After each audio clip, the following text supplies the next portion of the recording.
अपन रेखिक अवकल समीकरण पढ़ रहे थे 12th क्लास का 12th चैप्टर, जो कि सबसे इम्पोर्टेंट टॉपिक था अवकल समीकरण का।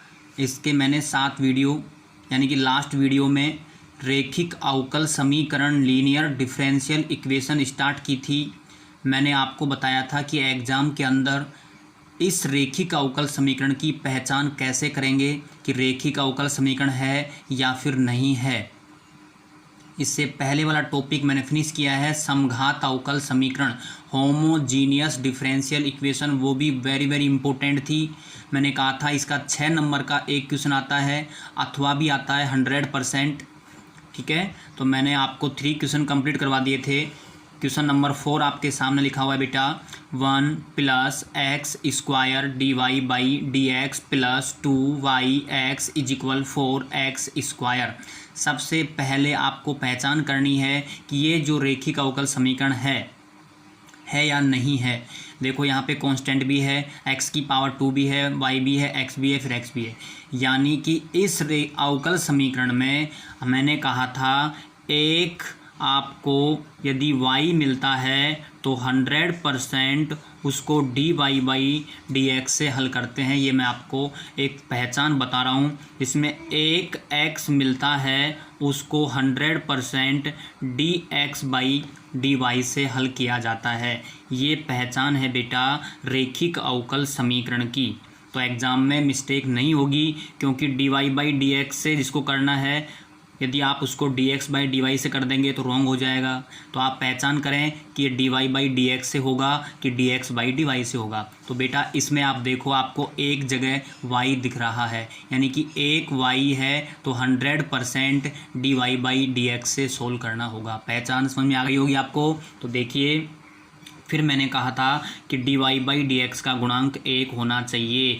कोविशिएंट ऑफ dy/dx इज 1 मेड। आपको 1 बनाना होगा। कैसे बनाना होगा कि इसके पास में जो भी को ब्रैकेट होगा या कोई कांस्टेंट होगा उससे आप डिवाइड करेंगे। तो बेटा dy/dx के पास में है 1 + x²। तो हम इसको डिवाइड करेंगे तो बताइए क्या आएगा, dy/dx + 2xy / 1 + x² = 4x² / 1 + x²। Equation number first, यह है लीनियर डिफरेंशियल इक्वेशन है। सो चूँकि हम इसकी कंपेयर करेंगे dy/dx + py = q से, तुलना करने पर तुलना करने से क्या होगा, हमको p की वैल्यू पता लग जाएगी। तो p का मान आ गया 2x / 1 + x², q का आ गया 4x² / 1 + x²। p और q निकालने के बाद हमने बताया था समाकलन गुणांक, इंटीग्रेटिंग फैक्टर I.f इसको लिखते हैं। इसका फॉर्मूला होता है e⁻∫p dx e⁻∫p का मान 2x / 1 + x² dx। 9.1 में 9.2 में मैंने आपको इंटीग्रेशन अच्छे से सिखा दिया है। इसमें प्रतिस्थापन सब्स्टिट्यूशन मेथड काम में देगा। डिनोमिनेटर को t मानेंगे, इधर समझा रहा हूँ। 1 + x² = t। Differentiation with respect to x, 1 का हो गया 0, x की पावर का हो गया 2x, फिर क्या लगाएंगे dx = dt। ये आपको न्यूमरेटर में ऐसे कैसे मिल गया, देखो बेटा 2x dx की जगह आपको dt रखना होगा, e⁻∫ dt/t। और हम जानते हैं कि 1/x का या 1/t का इंटीग्रेशन होता है log t। और ये फॉर्मूला आपने 11 में पढ़ा था, e⁻log x बेस में e = हमेशा क्या होता है, x होता है। तो e⁻log आए तो यहाँ पे जो लिखा होगा वो बचेगा। तो देखो यहाँ क्या बचेगा, t, और t का मान क्या है अपने पास में 1 + x²। इक्वेशन नंबर हम इसको 2 मान लेंगे, यानी कि इंटीग्रेटिंग फैक्टर IF हमने निकाल लिया है। इंटीग्रेटिंग फैक्टर कितना आ गया बेटा, 1 + x² आ गया। अब इसका रिक्वायर्ड सॉल्यूशन, अभिष्ट हल का फॉर्मूला आपको याद है ना, बताओ कैसे लिखते हैं। रिक्वायर्ड सॉल्यूशन, अभिष्ट हल इसका फॉर्मूला मैंने याद करने कहा था आपको, देखो y is equal to I dot F is equal integration Q dot I dot F D X plus C. इसमें हम आई एफ का मान रख देंगे, आई एफ का मान रख देंगे, क्यू का मान रख देंगे, फिर इसका इंटीग्रेशन करेंगे, हमारे पास इसका हल आ जाएगा। ये आपका 6 नंबर का क्वेश्चन बोर्ड में अक्सर पूछा जाता है, तो आप इनके अच्छे से समझें, कोई भी क्वेश्चन रटे नहीं, जैसा मैं बता रहा हूँ उसका आप फॉलो करें तो आपको 100% 6 मार्क्स मिलेंगे। ठीक है बेटा, तो मैं नेक्स्ट पेज में राइट कर रहा हूँ, यहाँ आई एफ का और क्यू का मान रख दूंगा। देखिए नेक्स्ट पेज में ये हमने उसमें मान रख दिया है बेटा, आई एफ का मान, ये क्यू का मान, ये आई एफ का मान, ये 1 + x² से 1 + x² कैंसिल हो गया। नेक्स्ट स्टेप देखिए, y dot I plus 1 + x² is equal to integration 4x² dx plus C. और ये integration is very simple, x की पावर n का फॉर्मूला x की power 3/3 plus C implies y dot I 1 + x²। So y is equal to 4x³ upon 3 1 + x² plus c upon 1 + x²। The required solution of the differential equation, ये हमारा answer आ गया। अब इस ढल आ गया। ठीक है बेटा, ये हमने क्वेश्चन कंप्लीट कर दिया है। अब मैं क्वेश्चन नंबर 5 राइट करता हूँ आपके सामने, वो भी बहुत इंपॉर्टेंट होगा।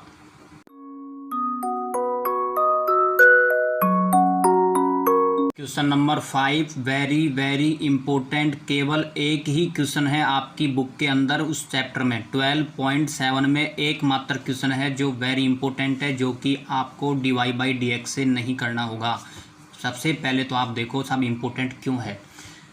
इसमें dy/dx लिखा हुआ है, तो बहुत से स्टूडेंट dy/dx को देख के सोल्व कर देते हैं और उनसे क्वेश्चन सोल्व नहीं होता, रॉन्ग हो जाता है। तो बेटा ये dy/dx से क्यों नहीं होगा, सबसे पहले मैं आपको पहचान बता रहा हूँ कि इसके अंदर एक y है या एक x है। एक y आता है तो dy/dx से होता है और एक x आता है तो dx/dy से होता है। आप देखो y यहाँ भी है, y यहाँ भी है और x एक ही जगह आया है, यानी केवल x की पावर 1, एक x की पावर 1 आ जाएगा। तो 100% उस क्वेश्चन को आप सोल्व कैसे करेंगे बेटा, dx/dy से सोल्व करना होगा। ये जो पहचान बता रहा हूँ ये 100% ट्रूथ है, इसमें 1% भी एरर नहीं है, ये बात ध्यान रखना। ठीक है, तो इम्पोर्टेंट इसलिए था कि लिखा है dy/dx, जबकि क्वेश्चन होगा dx/dy से। तो पता लग गया इम्पोर्टेंट क्यों है। अच्छे से सभी विद्यार्थी इस क्वेश्चन को तैयार कर लेना, बता देता हूँ आपको। ठीक है, तो dy/dx से dx/dy कैसे आएगा, हम dy/dx से डिवाइड कर देंगे। तो डिवाइड करेंगे तो कितना आएगा, 2x - 10y³ प्लस y, और यहाँ हो जाएगा dx/dy is equal to 0। Employees dx/dy, यहाँ पे y है, is equal to 10y³ - 2x। फिर हमको इसका कोफिशिएंट 1 चाहिए तो y से डिवाइड कर देंगे, 10y² - 2x upon y। Employees एक इधर ले आएंगे क्योंकि x ऊपर है तो x वाला इधर आएगा, plus 2x upon y is equal to 10y²। Equation number first अब आया है स्टैंडर्ड फॉर्म। यह लीनियर डिफरेंशियल इक्वेशन है, रेखिक अवकल समीकरण है, कंप्लीट लिख सकते हैं। तो हम इसकी कंपेयर करेंगे dx/dy plus px is equal to q से कंपेयर करेंगे, क्योंकि ये पहला क्वेश्चन है कि जो मैंने dx/dy से कर रहा हूँ। तो आप अच्छे से समझेंगे, ये dx/dy आता है तो यहाँ x आता है, जब यहाँ ऊपर y रहता है तो यहाँ पे y आता है, जबकि इसका रूप वही होता है। ये जो रूप लिखा है मैंने, ये है लीनियर डिफरेंशियल इक्वेशन, रेखिक अवकल समीकरण की ये एक स्टैंडर्ड फॉर्म होती है। इस फॉर्म से तुलना करने के ऊपर p और q का मान निकाला जाता है। फिर IF निकालते हैं, समाकलन गुणक, उसको बोलते हैं इंटीग्रेटिंग फैक्टर। मेरे साथ साथ सूत्र बोलेंगे, IF is equal to e की पावर इंटीग्रेशन p dx नहीं आएगा, अब dy आएगा, क्योंकि यहाँ p और q है जो y के रूप में है। देखो नेक्स्ट पेज में बता रहा हूँ बेटा, मैंने P की वैल्यू और Q की वैल्यू कंपेयर करके लिख दी है। तो समाकलन गुणक इंटीग्रेटिंग फैक्टर फॉर्मूला e की पावर इंटीग्रेशन P dy। सब y क्यों आएगा? क्योंकि देखो y है, इसलिए ध्यान आ जाएगा अपने आप। जब x कब आता है यहाँ पे? जब p x का हो। यहाँ p किसके रूप में है? y के रूप में है, तो यहाँ dy आएगा। ये बात ध्यान रखना, मिस्टेक यही करते हैं आप लोग। e की पावर p का मान है 2/y, D Y is equal to E की पावर 2 आ गया 1/y का log y होता है। फिर हमने बताया था कि log से पहले कोई भी नंबर होगा वो इसकी पावर में चला जाएगा। फिर e की पावर log आता है तो यहाँ लिखा होता है वो बचता है। इतना आप सब जानते हैं। इक्वेशन नंबर 2 आ गई। ठीक है, आप लिख देंगे अवकल समीकरण का अभिष्ट हल। अभिष्ट हल का फॉर्मूला भी मैंने आपको याद करवा दिया है। यहाँ ध्यान रखना, ये dx/dy की है तो यहाँ y नहीं आएगा, x आएगा। x dot I F is equal to Q, फिर आई एफ यहाँ dy आएगा प्लस c। ये बात ध्यान रखना बेटा, dx/dy में यहाँ x आता है, dy/dx में यहाँ y आता है। बाकी वही फॉर्मूला है, q यहाँ भी आता है, वहाँ भी था, आई एफ सेम है। तो देखो x आई एफ का मान y², q का आपके सामने लिखा हुआ है tan y², आई एफ का मान y² dy plus c is equal to tan y की पावर 2 और 2 4 हो गई dy प्लस c। और tan कांस्टेंट है, y की पावर 4 का इंटीग्रेशन आप जानते हैं, y की power 5 plus c employees x/y²। फिर एम्प्लाइज 5 1 जा 5, 5 2 जा 10। तो x is equal to y की पावर 2 से डिवाइड कर देंगे, y³ प्लस c/y²। सॉरी यहाँ पे 2 हो रहा है ना, अंडरलाइन। ये आ गया अभिष्ट हल। इम्पोर्टेंट है, वेरी वेरी इंपॉर्टेंट है, कंप्लीट कर दिया है, आपको समझा दिया है। ठीक है बेटा, अब क्वेश्चन नंबर 6 पे आते हैं। आप इन क्वेश्चनों को बिना देखें 2-3 बार जब प्रैक्टिस कर लेंगे तो आप पहचान जाएंगे क्वेश्चन कैसा है, कहाँ से आया है, कैसे होगा, कौन सा है। ठीक है, चैनल को लाइक एंड सब्सक्राइब करें, शेयर करें। Question number 6 very important. क्या रीज़न है इसका इंपॉर्टेंट होने का? सुन लो, dx भी है, dy भी है, फिर dy आ गया। अब ये जजमेंट करना है कि इसको dx/dy से करें या dy/dx से करें या dx/dy से करें। तो आपको मैंने पहचान बताई थी कि एक x आ जाए, फिर सुनना ध्यान से, एक यदि x आ जाए तो उसको 100% किससे करें? dx/dy से करें। यदि इसमें एक y आ जाए तो 100% किससे करें? dy/dx से करें। ये मैं आपको पहचान बता दी है, बार बार बता रहा हूँ, तो आप ढूंढो। y का एक पद, y का दूसरा पद, y के 2 पद, फिर देखो x एक ही है, एक ही x है, इसका मतलब बताओ किससे होगा? dx/dy से होगा। तो मेरे को यहाँ किससे डिवाइड करना होगा बेटा? dy से डिवाइड करना होगा। तो देखो dx/dy प्लस x/dy से करेंगे तो कैंसिल हो जाएगा, इज इक्वल टू ई की पावर -y और sec²y। इक्वेशन नंबर फर्स्ट, यह है रेखिक अवकल समीकरण है, लीनियर डिफरेंशियल इक्वेशन। सो हम कंपेयर करेंगे dx/dy plus px is equal to q से तुलना करने पर। तो अब देखो आप लोग, p का मान कितना आएगा?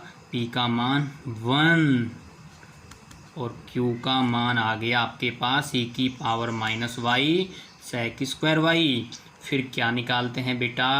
समाकलन गुणक निकालते हैं। इसको क्या बोलते हैं?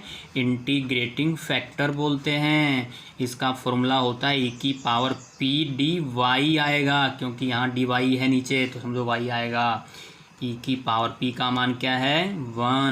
1 का होता है y, क्योंकि dy y के रेस्पेक्ट कर रहे हैं तो e की पावर y आ गया। Equation number second. अब हम लिखेंगे अभिष्ट हल। अभिष्ट हल हो गया इसका द रिक्वायर्ड सॉल्यूशन। फॉर्मूला बोलो मेरे साथ साथ, dx/dy का ध्यान से बोलना, x I F is equal to Q, फिर आई एफ, फिर dy plus c implies I F का मान e की पावर y, फिर q का मान e की पावर -y, फिर सेक स्क्वायर वाई, फिर आई एफ का मान e की power y d y plus c, e की पावर माइनस वाई से e की पावर वाई कैंसिल हो गया। यहाँ बच गया हमारे पास सेक स्क्वायर वाई, और सेक स्क्वायर वाई का आप जानते हो tan वाई प्लस सी, और ये हमारा आंसर आ गया है। वेरी अंडरलाइन कर दिया, the required solution of the differential equation. तो ज़्यादा बड़े क्वेश्चन नहीं है, केवल समझना है। यदि एक बार समझ में आ गया तो ये समझना आपको LDE समझ में आ गई है। ठीक है, तो मैंने क्वेश्चन नंबर 6 किया है। अब मैं क्वेश्चन नंबर 7 पे आता हूँ। क्वेश्चन नंबर 7 मैंने राइट किया है बेटा, वेरी वेरी इम्पोर्टेंट है। मैं एक जैसे 2 क्वेश्चन कर चुका हूँ, मैं फिर एक बार तीसरा क्वेश्चन लेके आया हूँ आपके लिए। देखो इसकी पहचान, ये भी इम्पोर्टेंट क्यों है उसका रीज़न सुन लो। इसमें आपने देखा कि dy/dx, देखने में तो लिखा हुआ है dy/dx, जबकि ये क्वेश्चन dy/dx से नहीं होगा। साहब क्यों नहीं होगा? मैंने आपको पहचान बताई थी कि जिसमें एक x मिल जाए तो वो dx/dy से होता है। तो इसमें देखो यहाँ y का पद है, ये x है, ये भी y का पद है, यानी एक ही x है अपने पास में। तो ये मानो आप, ये क्वेश्चन किससे होगा बोलो बेटा? dx/dy से होगा। इसलिए ये क्वेश्चन क्या है? वेरी वेरी इम्पोर्टेंट है। तो बताओ हम क्या करें? dy/dx से dx/dy कैसे बनाएं? इसका भाग दे देंगे। तो भाग देंगे तो क्या आएगा देखना, 1 + y² यहाँ हो जाएगा dx/dy plus x minus e की power tan inverse y equal to 0। Implies इसका कोबिशेंट 1 होना चाहिए। तो इसका कोबिशेंट 1 कैसे होगा? जब इसका भाग दे देंगे। तो बताओ dx/dy plus x/1 + y² equal to, ये माइनस का इधर आ गया, e की power tan inverse y upon 1 + y²। Equation number first ये आ गई स्टैंडर्ड फॉर्म में। यह लीनियर डिफरेंशियल इक्वेशन है, यह रेखिक अवकल समीकरण है। क्योंकि आप कंपेयर करेंगे dx/dy plus px equal to q से, इसकी कंपेयर करेंगे तो p और q की वैल्यू अपने पास में आ जाएगी। बताओ बेटा, p equal to 1/1 + y², x का कोबिशेंट, जो भी x का गुणांक होगा, कोबिशेंट होगा, वो p होगा। फिर q equal to right hand में होगा e की power tan inverse y upon 1 + y²। फिर क्या फाइंड करते हैं? समाकलन गुणक फाइंड करते हैं। इसको क्या बोलते हैं? IF, integrating factor. e की power p dy equal to e की पावर p का मान 1 + y² dy। इसका फॉर्मूला क्या होता है? 1/1 + y² कितना होता है? tan इनवर्स होता है। ये हमारे पास में आ गया कौन? IF, equation number 2। अब हम लिखेंगे इसका अभिष्ट हल, रिक्वायर्ड सॉल्यूशन। इसका फॉर्मूला तीसरी बार लिख रहा हूँ, बोलो x.IF इक्वल टू q, फिर IF, फिर dy plus C. Implies IF का मान e की power tan inverse y equal to q का मान e की power tan inverse y upon 1 + y²। फिर IF का मान e की power tan inverse y dy plus c. 9.2 आपने पढ़ी है। तो बताओ किसको टी मानेंगे? ये क्वेश्चन ऐसे कैसे आया था, याद है कुछ वहाँ? तो बताओ किसको टी माना था वहाँ? tan inverse y equal to T, differentiation with respect to y।